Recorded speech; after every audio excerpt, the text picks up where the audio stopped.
Welcome to installing Linux using a VirtualBox for Windows 10 because I couldn't come up with something shorter. The main reason you're watching this is because you want to install Linux without having to wipe your hard drive. Some of the requirements for this installation includes good internet connection, a computer with at least 12 gigabytes of free storage space, and 4 gigabytes of RAM. The first thing you want to do is head over to Google and search for Oracle VirtualBox. Then, click on the link that says Oracle VM VirtualBox. Since we are using Windows 10, we should click on the link that says Windows, like so. If you don't have a pop-up that asks you where to save Oracle VirtualBox, by default it should save under the Downloads folder. To make things easier, I'll be saving it on the desktop.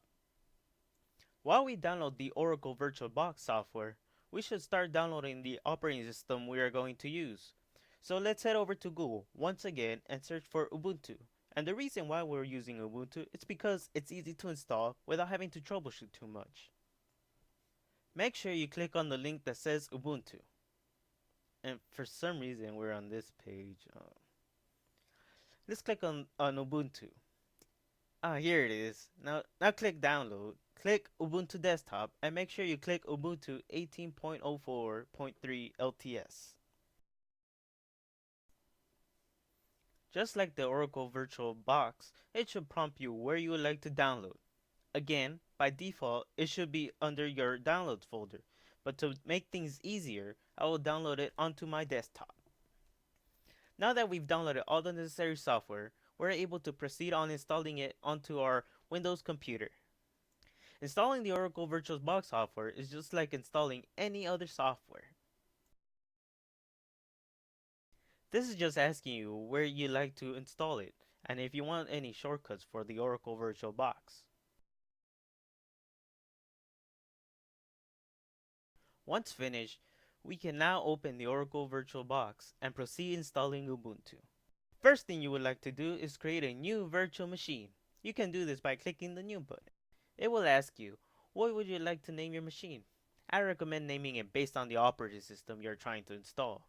In this case, I'll be naming it Ubuntu, and this should automatically change the rest of the text boxes.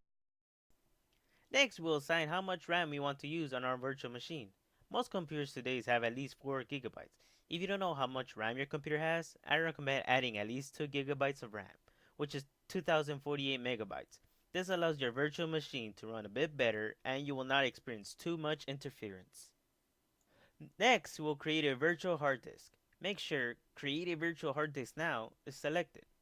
Click Create. Now select VDI. Click Next. Click Next. Now we will select how much storage space we want in our virtual machine. It is up to you how much storage space you want to add. The recommended size is 10 gigabytes. Anything beyond 10 gigabytes is extra.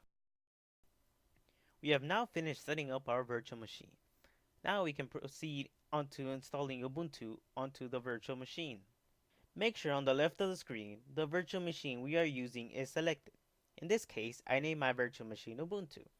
Then click the green star arrow button. Once it opens, make sure to click on the folder and locate where we have the Ubuntu operating system. In this case, I have mine on the desktop. Make sure to select it and click Open.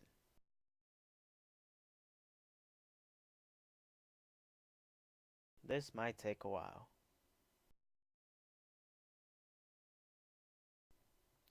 If you're stuck on a black screen, you can click on File, select Power Off Machine, and relaunch the virtual machine.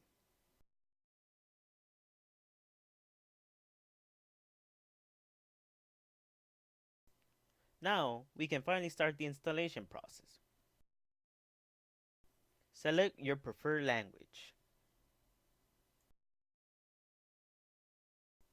Here, we want to make sure to select Normal Install and Download Updates while installing Ubuntu so that we don't go through the hassle of figuring out what we need later. You want to select Erase Disk and install Ubuntu. You shouldn't worry, this doesn't delete anything on your Windows computer. This is using up the amount of storage space you had previously selected. Select the region that you are from. Apparently I'm in Chicago. Thanks, Ubuntu. Here, you're just setting up your Ubuntu username and password, and you can type any username and password you like.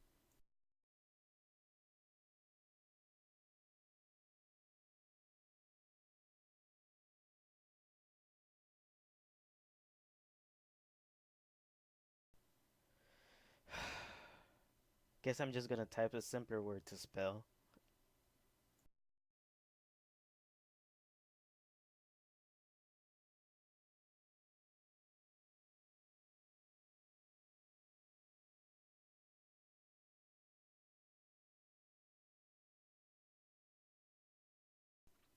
Now we wait. The installation should take anywhere from 20 minutes to 30 minutes.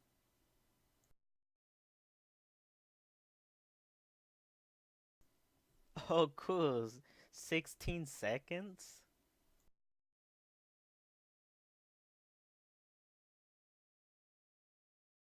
What the fuck? Now that we've finished installing, we can restart our virtual machine.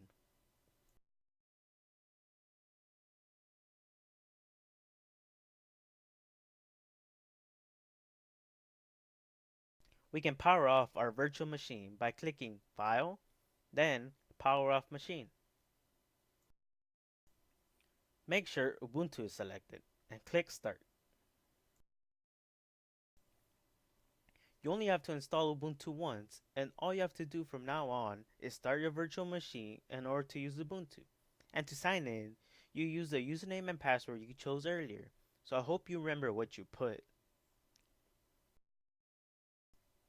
Congratulations! You have successfully installed Ubuntu on a virtual machine. Thank you all for watching, and have a great rest of your day.